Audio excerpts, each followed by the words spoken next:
What's up, everybody? Saturday, June 7th, UFC 316 is coming to the Prudential Center in Newark, New Jersey. In the main event, the champion, Merab Dvalishvili, faces the former champ, Sean O'Malley. Merab is looking for his second title defense after a dominant performance against Umar Nurmagomedov. Merab is on a 12-fight win streak. He has beat former champions like O'Malley, Cejudo, Jan, Aldo, and he holds the UFC bantamweight records for win streak, most takedowns landed, and total control time. He is facing the always exciting and number one contender, Sugar Sean O'Malley. He's already one of the best strikers to ever grace the UFC bantamweight division with the highest ever striking accuracy and striking differential. 12 of his 18 wins have come by knockout, and all but one of his wins in the UFC have earned him a performance bonus. In the co-main event, women's bantamweight champ Juliana Pena looks to defend her belt against the badass Kayla Harrison. Pena is the Ultimate Fighter Season 18 winner and has wins over former champions Raquel Pennington and the GOAT Amanda Nunes. She will be facing number 2 ranked Kayla Harrison. Harrison is the first ever American gold medalist in judo, and after earning her second gold in 2016 Olympic Games, made the transition to MMA. She's earned championships and other promotions, but now she gets her opportunity to prove she is the best in the world. Ladies and gentlemen, live from the Prudential Center in New Jersey. Tickets on sale April 18th on Ticketmaster. I will see you there. What the fuck just happened? What's this banger? What the hell? I was out here training. And, I got some pretty good news about some things. I'm happy that this fight is the new headliner for the Kansas main event. It's an absolutely sick fight, and I can't wait to give my opinions on why I do think, as sad as it is, the Cuck is going to win this fight. Cuckchado is going to do it, bro. He's going to win this fight, I think, by submission against Carlos Prates in a 5-rounder. These are still early picks. These picks are subject to change, and I do think it's a very close fight. But let's get to the main event first before we start to talk about this. Sugar Sean O'Malley gets his fucking... Bro, Patty and Logan Paul, UFC 316? The hell? I'm on board. Yuri and Ngannou? I'm on board. All right. All right, bro. Okay, I get it. Yuri and Ngannou. I think this is going to be a very easy fight for Merab. I don't know, because O'Malley always has that KO chance, you know what I mean? But I just don't think this is a very exciting title fight. I'm not the most hyped for it. Considering I lost a lot of money the first time these two fought. I think it's going to be an interesting rematch. I think O'Malley's going to do a bit better in this rematch. I think he's going to be able to stop a couple of the takedowns before he eventually starts to get taken down. I actually think he might be. I don't know. I don't really like picking the champs to win their belt back, because every time I do, they fucking lose. I'm kind of leaning towards Merab, but it's hard to say that I'm leaning towards him, you know what I mean? Because most people would be like, Merab, easy, bro. Merab's going to dominate this fight. Sean O'Malley got fucking destroyed the first one. No, bro. O'Malley's going to do much better in this fight, and he did okay in the first one. Bro, he did better than all of the other guys against Merab, other than maybe Umar. Umar did pretty good in the first 2, and maybe he did really well in 3 against Merab before he started to get raped and melted. That's just what I see happening, bro. Merab, he does seem like when he fights a sniper-like fighter like O'Malley, he does seem to dial back the less reckless takedown attempts for more of dialed-in, very smart, calculated shots. If we go to the stats of O'Malley and Merab 1, O'Malley versus Merab. If we want to go to the stats, Merab dominated the fight in terms of the striking, on the ground, obviously, the significant strikes. He shot 15 takedowns. With that being said, it's a low number for Merab. Yeah, that being said, it's a crazy amount regardless. 15 takedowns is a lot of fucking takedowns. It's almost 2 takedowns a round, maybe 3 takedowns a round. And, you know, I think O'Malley's going to be able to stop a bit more. But that being said, I think Merab's going to shoot a bit more.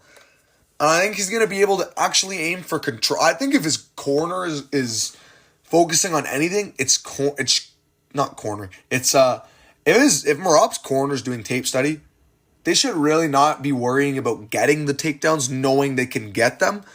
But they should just be working control on the ground. Really, Merab should just be able to be working on his ground control, being able to control O'Malley on the ground. But I don't even think he will do that because I think O'Malley's got a good jiu-jitsu game and he's actually really underrated in the jiu-jitsu department. And I think he's going to be able to get up a couple times. I kind of want to pick O'Malley to knock him out. I really kind of do. But it's so hard to pick against Merab right now. He's absolutely on fire. I picked him to beat Umnar. He's a monster, dude. He's an absolute monster. Cardio freak. His nickname's The Machine for a fucking reason. You know, I think it's going to be closer, though. That's my take on this fight. I'm not really excited for it. As for the co-main event, Kayla Harrison takes on Juliana Pena in the co-main event of the Newark, New Jersey card. As well as my king, Josh Van. He's on this card. The GOAT of flyweight. Taking on his canceled fight at UFC 313, which was Bruno Silva. I think Josh Van's going to pretty easily dominate that fight. Kayla Harrison. She's taking on Juliana Pena. And I can actually weirdly see Pena winning this fight. I don't know how. I don't know why. I just think Pena can win through sheer women's MMA autism. She did beat Nunes. That's all I can say. We then got 50-42'd in the rematch. Do I give really any shit about this fight? No. But that being said, I'm gonna lean Kayla Harrison because she'll probably be a minus 400 favorite in this fight for no reason. I don't know. I don't like this fight that much. I mean, but it was next up. Everyone knows this fight was next up. And you know, Kayla's somewhat okay to watch. I'm lying to myself. She's boring as fuck. But yeah, there's not really much classic women's 49-46 decision. Like, fuck, dude. It's gonna suck to watch this fight at fucking 12:30 in the morning, waiting for that 1 a.m. main event. Fuck, no one wants to watch this shit. But, you know, women's MMA's got to progress somehow. So, the next title fight is at UFC 316, which I do think leads Khamzat Chimaev and Dricus du Plessis. In my opinion, I do believe they're going to be headlining UFC 317 International Fight Week, and I do believe the co-main event will be Pantoja and Cara France. The UFC's too Jewish to fucking allow 3 title fight cards anymore. I don't know what happened.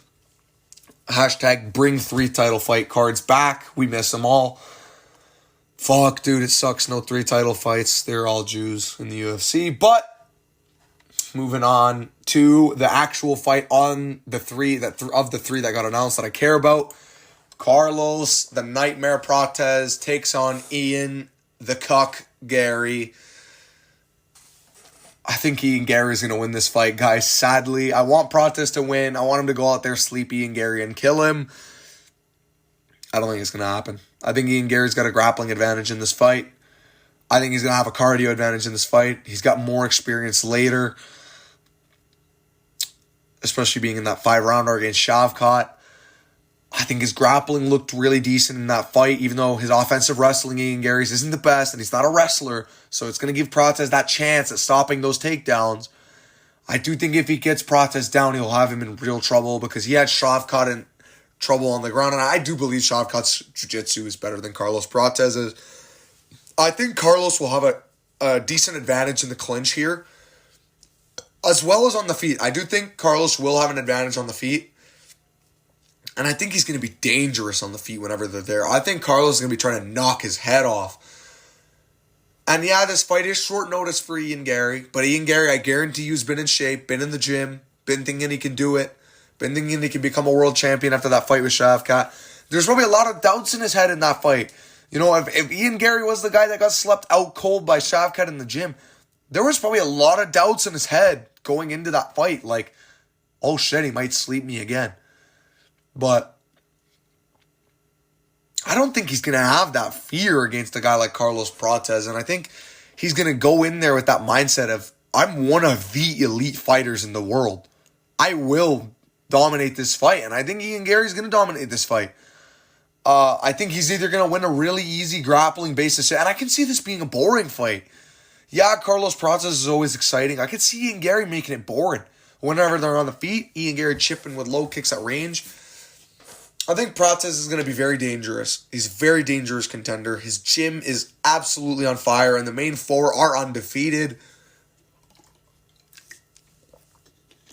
It's hard to pick against the Fighting Nerds. I picked against them once. Oh, no, I haven't picked against them once. But I think it's time to do it. I think Carlos Prates is going to be the first one to fall. I think Gene Silva might be right before him. I don't know, man. Maybe we're going to see a Fighting Nerds downfall in 2025. Maybe Barallo gets knocked out. I don't know who the fuck he would get knocked out. Do Barallo and Imavov already. That fucking fight should be made. I know people are like, oh, Imavov should get the shot, bro. Bro, shut the fuck up, bro. Imavov's not getting no shot, bro. He's fucking going to fight Barallo because they want Fighting Nerds plot armor, Fighting Nerds glaze. They need it all. But guys, my pick for this fight, I'm leaning to an Ian Garry round 3 where he could choke right now. I don't know. Ian Garry's got a very good back take. He's got a very slick, very, very secure back take. When he takes your back, you're not going fucking nowhere. I think Ian Garry's going to have a massive grappling advantage in this fight, and I'm going to pick him to win. Right now, it's just an edging towards Garry. I'm leaning 54 or whatever. 54 to fucking 46 for Ian Garry. But there's a real chance, man. And I do want to pick Carlos. More of the fact that I want him to win. But I don't think he's going to win. I think Ian Garry is not going to lose. I don't think he's going to go 0-2 in his last two in his young career. Carlos can afford to take one loss in the UFC. Ian can't. So this is going to be a dangerous fight for Ian, especially being on short notice. But this is also a complete clash of styles from who Prates was supposed to be fighting. He was supposed to be fighting a pretty one-dimensional boxer in Jeff Neal. Now he's fighting a long-rangey, dynamic striker with pretty good grappling and a solid jiu-jitsu advantage over him. I think there's going to be a lot of things in Prates' head. Plus, the smoking factor for Prates. Yeah, I know people are like, oh my god, bro, it's not going to affect him, bro. He's a fucking top-level athlete. I guarantee you in rounds 4 and 5, he's going to be huffing and puffing. I need cigarette. Anyone have a cigarette? Bro, I can see it. Like, Prates is also lost in his career. I can see even Garry kind of hurting him on the feet. I think Gary's going to look good in this fight. Remind everyone why is the future, yeah? Why is that kid in the back of the class that goes, teacher, can we get more homework? That's who Ian Garry is. He's going to remind everyone that he was, at one point thought to be the future. And some people did think he was a good underdog against Shavkat Rakhmonov. I did think Shavkat would win that fight by submission in round 4, which was super off. I did pick the winner right, but got the method completely wrong. It was actually Shavkat who almost ended up getting subbed. But yeah, that's going to do it for the quick recap of UFC 316, as well as the UFC Kansas City main event being filled in. Looks like Kamaru Usman's never going to fight ever. Literally, he's never going to fight. Yeah, so these are going to be the picks right now. It's going to be Merab by decision. It's going to be Kayla Harrison by submission in round 2. But Pena's got a massive, massive head and a massive chin, so maybe she can kind of Raul Max her way out of the submissions. And I'm going to be picking Ian Garry to win this fight by round 3 rear naked choke in the Kansas City headliner. I think it's going to be I think it's going to be a boring fight, guys. I don't think it's going to be the most exciting fight in the world. But obviously on paper, the fight is super exciting and one to watch. Don't miss this fight. UFC Fight Night, Kansas City, April 26th at the T-Mobile Center. Don't miss this one. I'm telling you guys, it's going to be a banger. Thanks, Dana, for the fun news, as always. I'll see you guys in the next video below, or in the next video. And, guys, how many fucking times am I going to need to say this shit? Start fucking commenting. We need some engagement, man. I'm here to talk with you guys in the comments. I'll look at every comment. Also, if you guys want any specific video ideas, I'll take any. I'm down to do any type of content. Let me know what you guys want in the comments below. I'll see you guys next time. Bye-bye.